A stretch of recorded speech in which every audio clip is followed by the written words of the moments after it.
South Africa is one of the most colonized nations in the world.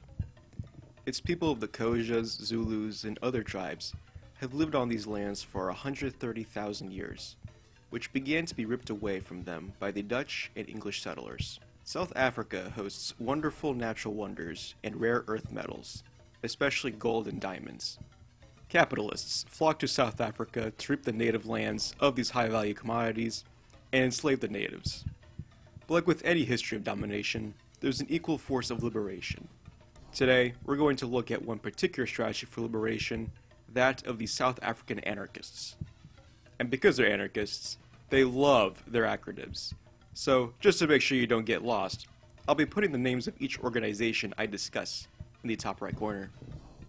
Anarchism first showed up in the 1880s, when Englishman Henry Glass first arrives in Port Elizabeth. Glass worked a variety of jobs, including as a miner, and wrote for Kropotkin's journal Freedom, as well as the Cape Town's labor press. He was the first anarchist to translate Kropotkin's The Conquest of Bread into English, which is still the translation used today.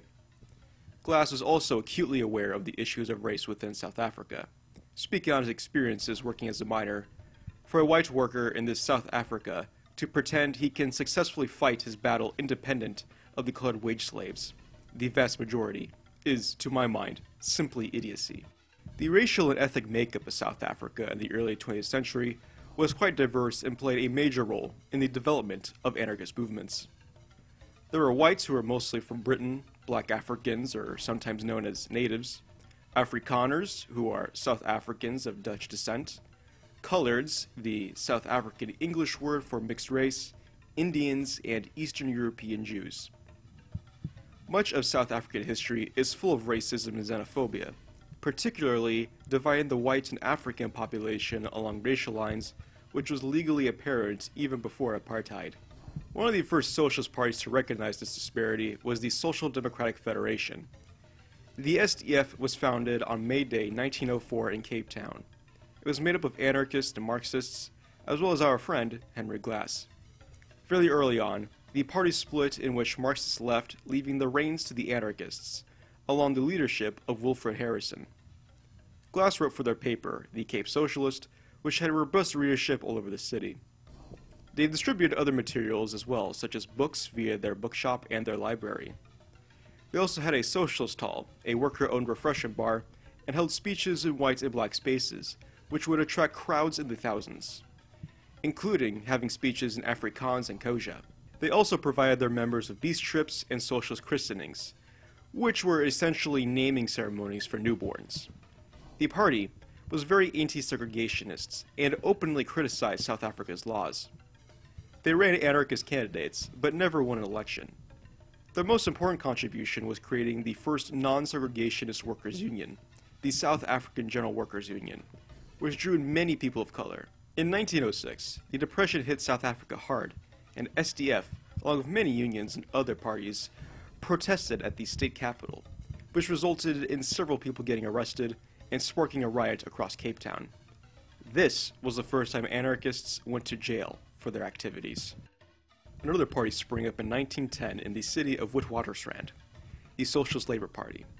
The SLP was initially a news journal called The Voice of Labor, who were explicit in their anarchism and were very much inspired by the American Union, the industrial workers of the world. Many members of the SLP joined the Industrial Workers' Union, which had ties to the segregationist South African Labor Party. The SLP was eventually elected into getting the majority of seats in the union and completely changed it. They renamed the union the Industrial Workers of the World and cut ties with the Labor Party and established new ones with the IWW in Chicago. IWW chapters, also known as the Wobblies, sprang up in Pretoria, Durban, and Johannesburg. A wildcat strike broke out in Johannesburg, led by the IWW. Tram workers and conductors marched in the streets to demand better wages and working conditions, and the city government caved in to their demands. Not wanting to lose momentum, the Wobblies set out for a second strike. Fiery speeches were delivered by Wobblies Tom Glenn and Mary Fitzgerald, but were stopped by ruthless assault from the police. Glenn, who went to prison for inciting a riot, remarked, "A government ownership, as our political socialists tell us, is a step in the right direction. God help the slaves when they take the wrong one." Two more Wobblies, William Whitaker and T. Morant, were arrested for planting dynamite on the train tracks. But they were framed, as the dynamite was planted by John Sherman, who wanted to discredit the IWW. This led to many meetings in Pretoria to castigate Sherman, who was then a railway worker. Despite establishing the IWW and being a force the government had to reckon with, the SLP failed to interest workers of color, even with speeches in their native languages and anti-racist rhetoric. This was mostly due to the fact that they tended to agitate specific industries, like the tram workers who were mostly white. Even still, many anarchists would take up the IWW mantle and find better success with organizing the multiracial working class, especially after the tumultuous events of the Stormy Years. The beginning of the Stormy Years starts in 1913, when a strike breaks out in Witwatersrand that quickly spreads across the country. It was started by white miners, but eventually Africans and colored people began to join in. Indian workers joined in as well, led by Gandhi, as they boycotted the poll tax. With guns in hand, the workers took the city of Johannesburg for a time, but was crushed by British imperial troops, and thousands of workers didn't give up without a fight, creating magnificent urban battles between the workers and the military. None of the workers' demands were met. A second strike was called in 1914, but was quickly quelled by the South African Defense Force's voluntary white rural militias.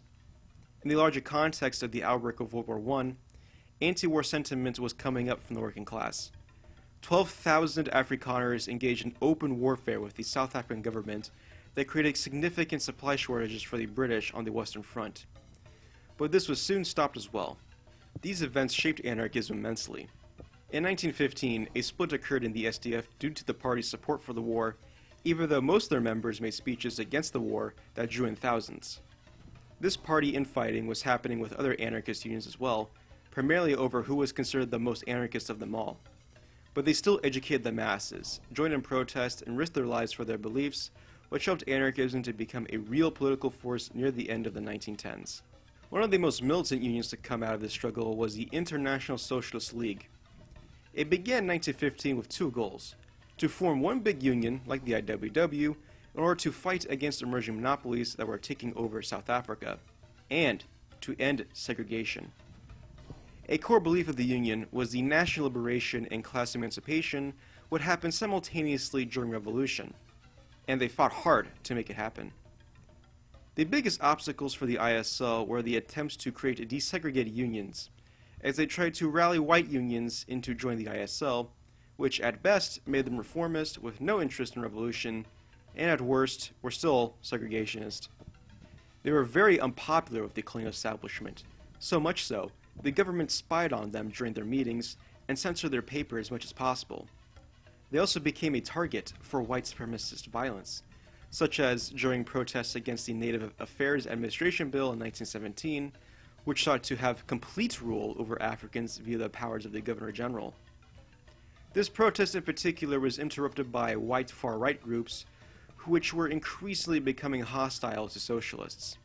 Many members were imprisoned, and the ISL was banned by several unions for their anti-racist stance.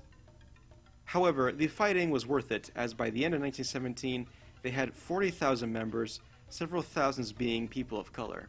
Some of the most prominent figures in the ISL were black revolutionaries, like T.W. Tibeti. Tibeti was an African schoolteacher in the slums of Johannesburg, who was initially a member of the African National Congress, which, back then, was mostly made up of middle-class black intellectuals. He later also became a member of the ISL, and became one of their best orators and organizers. He started the very first African Miners Union in the early 1920s, and became the leader of the Federation of Non-European Trade Unions. The ISL started free night classes that were taught by white members on political economy and IWW principles for Africans. The classes got so big that Tibeti and black revolutionaries, Fred Sitwe and Hamilton Cray, created the Industrial Workers of Africa. The IWA spread radical literature translated in native African languages, and were so influential that the ANC started to become more radical, to the dismay of its founding members. The ISL also created the Indian Workers' Industrial Union in Durban, which brought many Indian workers. They held weekly book clubs and regular open-air meetings where at every meeting the choir would sing the Internationale. The ISL encouraged that the elections of leaders be among Indian participants. One notable member was Sigamani, who is a high school teacher and the most famous anti-capitalist and Indian Union leader in Durban at the time. In July 1918, a strike was called by African municipal workers in Johannesburg. The government was quick to act and sentenced 152 workers to hard labor for organizing the strike, which enraged the black people of the city. The ANC, ISL, and IWA called for mass protests, which brought thousands of people of color together. One ISL organizer, T.P. Tinker, said, "The strike was not for 1 shilling a day, but for Africa, which they deserved."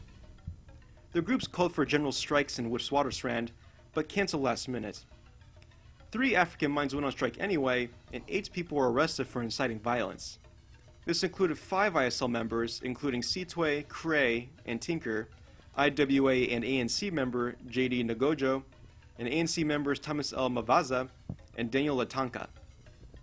This was the first time white and radicals of color came together and were both punished by the government simultaneously. The charges were dropped, and Sitwe and Cray helped create civil disobedience actions against past laws requiring Africans to carry some form of passport in order to travel anywhere in South Africa, which led to the arrest of 700 people. The ISL and IWA skyrocketed in membership. The most marginalized workers of South Africa were now becoming increasingly more radical as more wildly styled unions began to prop up during the 1920s. In May 1918 in Cape Town, a splinter group who were formerly of the SDF formed into the Industrial Socialist League. Much like the SDF, they had their own socialist hall, socialist Sunday schools, libraries, a young socialist society, and a monthly paper called the Bolshevik.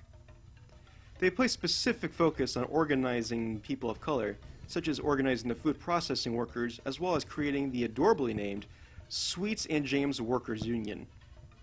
In December 1918, the INDSL worked with the IWA to help with a strike amongst the dock workers, in which they were fighting for 10 shillings a day. The IWA and Industrial Commercial Workers Union held daily demonstrations which drew in crowds in the hundreds. This resulted in massive police crackdowns, particularly evicting many Africans from their homes on Christmas Eve. The strike was crushed.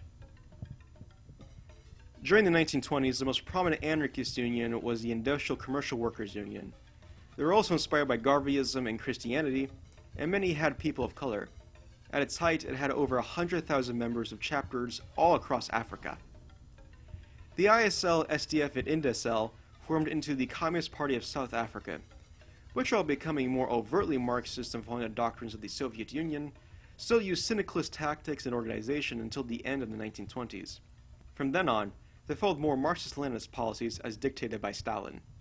Not much of significance happened during World War II, and anarchist activity has slowed to a crawl as more workers became attracted to Stalinism. In 1948, the National Party, a white Afrikaner party, legally established apartheid. Apartheid meant that instead of only being enforced by local governments and in the school system, segregation had the legal backing of the national government and could be applied to everything. Most famously, apartheid was responsible for the creation of the Homeland System, in which the South African government forcibly removed 3.5 million Africans, 70% of the population of South Africa, and put them in specific territories that were divided along ethnic lines. Their South African citizenship was revoked, thus leaving the territories would designate them as illegal immigrants unless they had a passport. The National Party also passed the Suppression of Communism Act in 1950, which not only affected all socialist action, but also any proponent of desegregation. This led to the banning of any and all media that produced anti-segregationist work, formal organizations, and any actions that attacked government policy. This caused several groups to go underground. After the Sharpeville massacre in 1960, when government death squads were sent to kill 58 student activists, many groups turned towards acts of sabotage, such as when the South African Communist Party famously firebombed records of black women where the South African state held past restrictions. Some strikes continued through union action from the 1950s through the 1970s, but anarchist activity was rather minimal, as no serious organizations had really formed even with the influence of new left movements. Near the end of apartheid, anarchism made a small comeback in the 1990s. In 1991, the Azanian Anarchist Alliance was formed, and most of their activity was producing zines and distributing anarchist literature. In 1993, they would become the Anarchist Revolutionary Movement, who were made up of black radicals and white countercultural types. They split in 1994 when the group debated whether they should be a countercultural hub or focus on being involved in black radical organizations and unions. The latter proponents formed the Workers' Solidarity Federation in 1995, and they took to positions inspired by Nestor Makhno's platformism. WSF helped establish the first anarchist organization, Zambia, in 1998, published and wrote news and analyses of contemporary issues in South Africa, trained anarchist militants, helped create stewardships, and participated in journal strikes. They dissolved in 1999 due to deciding to focus on being part of a more broad left movement and on more specific projects such as the Bikisha Media Collective, becoming more involved with the Workers' Library and Museum, and Zabalaza Books. This broad left approach was formulated into the Anti-Privatization Forum. APF established itself in Johannesburg in July 2000. It was made up of leftist groups that included Marxists, anarchists, and trade unionists. They attempted to get major unions involved in the APF, but many would not really commit. The APF did have success in linking together smaller activist groups, but was rife with organizational problems. One was the structurelessness and looseness of organizing principles, resulting in the founders of the APF starting to really dominate the direction of the group without the inputs of newer members, as well as the members from outside organizations. The other flaw was being somewhat out of touch with contemporary issues in South Africa. They did indeed focus on critiquing the African National Congress and their austerity measures, but the APF had difficulties engaging with the working class as they centered around solely by affinity rather than being more involved in the communities. The APF did take part in some major events in South Africa, like the Earth Summit in 2002, a neoliberal conference akin to W2 in 1999. APF and several other organizations protested, which caused the ANC to pass policies protecting water and electricity as a public utility in some areas. The APF started to focus more on electoralism after that and eventually dissolved in 2010. Today, the most significant anarchist organization is the Zabalaza Anarchist Communist Front, formed in 2003 out of the Bikisha Media Collective and Black Action Group. The ZACF operate as a direct democratic organization. They refuse to participate in elections. They work with other socialist and non-socialist groups and are involved in community projects and national liberation struggles. Their key ideological position is especifismo, which is going to get some video, but in brief, it's a tactic that creates an anarchist organization for theoretical development and to unify around overlapping ideas and practice, and uses the tactic of self-insertion, which is to assist the working class in developing its own formations toward their specific needs. Some examples of the sorts of work they have done are community gardens, provided libraries in slums, built shacks in order to host meetings of subgroups, provided childcare, and have mobilized people into illegally siphoning power from nearby factories, hospitals, and police surveillance stations due to privatizing of utilities that the ANC accepted as policy. They continue to do work involving everything from participating in student activist work to being active in minor strikes, and work to increase anarchist influence in South Africa. There is much to learn from anarchists in South Africa. Anarchism has been found to be a very influential framework in fighting racism, with real-world ramifications putting pressure on white supremacy and capitalist power. Much of the political power of South Africa's current unions were influenced by syndicalist groups of the early 20th century, which ZACF still utilizes today. ZACF is still growing in its numbers today, demonstrating that anarchism still has relevance in South African society. And the most important lesson is that the most marginalized in society are the most revolutionary. That's where anarchists should be directing their support and activism to. Thanks for watching this video. This video has been on my mind for a very long time, and I'm really happy with how it came out. I already can't wait to learn more about anarchist movements in Africa, as well as in Asia and Latin America. I did want to talk about a bit more about apartheid, but there's already great videos on it on YouTube that I'll link in my citations. If you enjoyed this video, be sure to check out my Patreon and help support me in creating more history content, and to relieve me of my student debt. Patreon in the description. Thanks again, and I'll see you next time.